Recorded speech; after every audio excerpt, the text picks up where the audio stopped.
Vous savez, parfois, on a juste envie de rester chez soi, dans son cocon, avec un bon plaid et un film. C'est pas que je n'aime pas mes amis, mais avouons-le, la perspective de sortir, de geler dans le métro, ça ne fait pas rêver. Alors comment dire non sans froisser? D'abord, l'honnêteté, c'est la clé. Un simple « pas aujourd'hui, désolé » peut faire des merveilles. Pas besoin de s'enfoncer dans des excuses compliquées. Et puis, si on a besoin de temps pour soi, c'est légitime.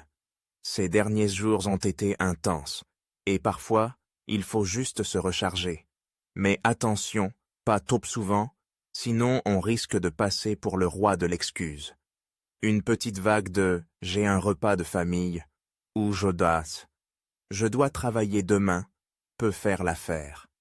Et si vraiment, vous ne voulez pas sortir, pourquoi ne pas dire que vous n'aimez pas l'alcool?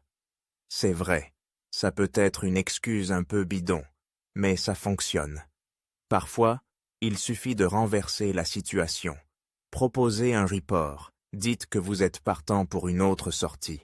Cela montre que vous tenez à votre amitié tout en préservant votre tranquillité. Et si on vous demande de venir chercher? Ah, là, il faut être stratégique. Un petit « le bus est en retard, je ne vais pas pouvoir » peut faire le job.